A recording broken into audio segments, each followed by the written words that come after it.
Světlo vstupuje do místnosti, srdce bije nahlas neticho.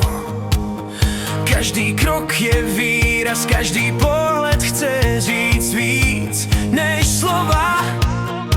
Jsem tady, nechci být schovaný, hlasy mě následují nebo mizí. Když mám pocit, že zářím, nikdo mi nemůže vzít ten plamen. Lev, hrdý v každém kroku, síla, co se nebojí být sám.